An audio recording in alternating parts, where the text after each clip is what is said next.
Hey everyone, welcome back to my channel. तो आज हम डिस्कस करने वाले हैं कुछ मोस्ट इंपॉर्टेंट क्वेश्चंस आपकी बायोलॉजी के, जो आपके बहुत इंपॉर्टेंट हैं अगर आप प्रिपेयर कर रहे हो अपने बीएससी नर्सिंग या फिर पैरामेडिकल एंट्रेंसेस के लिए। भले ही आपका एंट्रेंस किसी भी स्टेट का हो, आपका आरयूएचएस हो, आपका पीजीआई, जीएमसीएच, ये क्वेश्चंस डेफिनेटली आपकी हेल्प करने वाले हैं अच्छे स्कोर को आपका बनाने में। ठीक है, तो प्लीज़ इस वीडियो को एंड तक देखना, कहीं भी स्किप मत करना। और हाँ, अगर चैनल पे नए हो तो इसको सब्सक्राइब करके बेल आइकन को ज़रूर प्रेस कर देना, क्योंकि यहाँ पे सारे अपडेट्स आपको मिलेंगे आपके BSc nursing entrance exam preparation, books, सबके रिगार्डिंग। तो आइए दोस्तों, स्टार्ट करते हैं वीडियो। जैसे कि हमारा फर्स्ट क्वेश्चन है, tendons and ligaments are dash. यहाँ पे चार आपके ऑप्शन दे रखे हैं: muscular tissue, connective tissue, skeletal tissue और फाइब्रस कनेक्टिव टिश्यू। तो करेक्ट आंसर है आपका यहाँ पे option number D, fibrous connective tissue. Next question, skeletal muscles bundles are held together by a common connective tissue layer known as blank: fascia, perimysium, aponeurosis, endomysium. Correct answer है आपका option number A, fascia. Next question, composition of bone marrow, यानी कि bone marrow किससे मिलके बना है। ठीक है, कंपोजिशन क्या है उसका। तो आपके फर्स्ट ऑप्शन है adipose tissue, adipose areolar tissue and blood, adipose and areolar tissue, adipose tissue and fibroblast. तो करेक्ट आंसर है आपको यहाँ पे ऑप्शन नंबर बी, यानी कि आपको जो बोन मैरो है उसमें एडिपोज, एरियोलर टिश्यू और ब्लड तीनों का मिक्सचर होता है। ठीक है, नेक्स्ट क्वेश्चन है, this is a minute cell which separate from the animal egg during maturation is known as. यानी कि बहुत छोटा सा सेल है जो सेपरेट हो जाता है एनिमल एग से मैचुरेशन के टाइम पे। ठीक है, आपके ऑप्शंस हैं primary oogonia, secondary oogonia, primary spermatogonia और डी, पोलर बॉडीज। तो करेक्ट आंसर क्या होगा आपको यहाँ पे option number D, polar bodies. Polar bodies ही वो माइन्यूट सा सेल है जो आपका मैचुरेशन के टाइम पे सेपरेट हो जाएगा एनिमल एग से। ठीक है, नेक्स्ट क्वेश्चन है, the nutritive medium for ejaculated sperm is given by. यानी कि जो हम जब स्पर्म इजैकुलेशन होती है तो उसमें एक न्यूट्रिटिव मीडियम होता है। ठीक है, वो कौन देता है, ये पूछा गया आपसे। तो आपके ऑप्शन है fallopian tube, uterine lining, seminal fluid और वजाइनल फ्लूइड।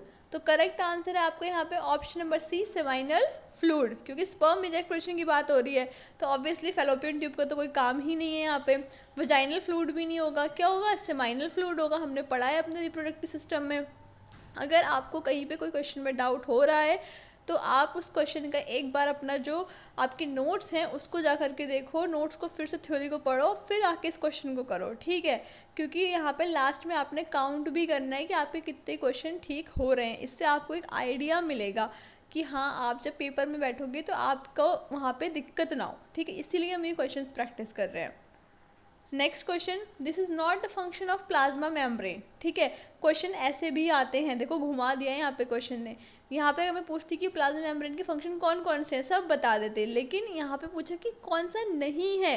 तो क्वेश्चन ध्यान से पढ़ना कि वहाँ पे नॉट, एक्सेप्ट, ये सारे वर्ड्स जो है ना क्वेश्चन को पूरा का पूरा ही चेंज कर देते हैं। तो आपका फर्स्ट ऑप्शन है energy transduction, intercellular interaction, responding to external stimuli, assisting in chromosome segregation. ठीक है, चार ऑप्शंस दे रखे हैं। तो आपका करेक्ट आंसर है यहाँ पे असिस्टिंग इन क्रोमोसोम सेग्रीगेशन, यानी कि प्लाज्मा मेम्ब्रेन ये काम नहीं करता है, क्रोमोसोम का सेग्रीगेशन नहीं कराता है प्लाज्मा मेम्ब्रेन। ठीक है, नेक्स्ट क्वेश्चन है, इन द प्लाज्मा मेम्ब्रेन कार्बोहाइड्रेट्स। ठीक है, प्लाज्मा मेम्ब्रेन में कार्बोहाइड्रेट्स कैसे होते हैं। ठीक है, ऑलवेज फेस आउटवर्ड, हमेशा आउटवर्ड, और या फिर टुवर्ड्स एक्स्ट्रासेलुलर स्पेस रहते हैं, या फिर डायरेक्टेड होते हैं सारे साइड्स को मेम्ब्रेन के रैंडमली, या अलाउ करते हैं faces to lumen of cells, या फिर होता है allow faces inward to non polar portion of the membrane. ठीक है, तो करेक्ट आंसर है आपको यहाँ पे option number A, always faces outward towards extracellular space. Next question, ion carriers are located इन।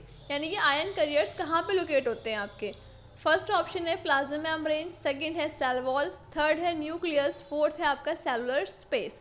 तो आपका आयरन कैरियर्स कहाँ पे होते हैं, प्लाज्मा मेम्ब्रेन के पास। ठीक है, next question, in the plasma membrane lipid molecules are arranged in, यानी कि प्लाज्मा मेम्ब्रेन में ही आपके जो लिपिड के मॉलिक्यूल्स हैं वो कैसे अरेंज होते हैं, क्वेश्चन ये पूछा है, ठीक है।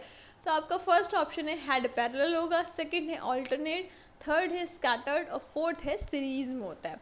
तो करेक्ट आंसर क्या है यहाँ पे, हेड जो है वो पैरेलल होता है, ठीक है। Next question, the bright colours of ripe fruit is due to, यानी कि जो पके हुए फल होते हैं उसमें जो ब्राइट कलर्स आते हैं वो किसकी वजह से होते हैं। तो फर्स्ट ऑप्शन है आपका क्रोमोप्लास्ट, सेकंड है क्लोरोप्लास्ट, थर्ड है आपका एमाइलोप्लास्ट और डी है आपका ल्यूकोप्लास्ट, ठीक है। तो करेक्ट आंसर क्या है यहाँ पे, क्रोमोप्लास्ट। अब मुझे एक बार कमेंट सेक्शन में बताना कि क्लोरोप्लास्ट कहाँ पे यूज होता है या फिर इसका क्या फंक्शन है, ठीक है। Next question, factory for synthesis of sugars in autotrophic eukaryotes, ठीक है। फैक्ट्री क्या है, सिंथेसिस, ठीक है, शुगर की ऑटोट्रॉफिक यूकैरियोट्स, यानी कि ऑटोट्रॉफिक यूकैरियोट्स हैं उसमें शुगर की सिंथेसिस जो होती है वो कहाँ पे होती है, ठीक है, उसकी वो क्या है। तो फर्स्ट आपका ऑप्शन है माइटोकॉन्ड्रिया, सेकंड है क्लोरोप्लास्ट, थर्ड है राइबोसोम और फोर्थ है एंडोप्लाज्मिक रेटिक्यूलम। करेक्ट आंसर क्या है, ऑप्शन नंबर बी, क्लोरोप्लास्ट।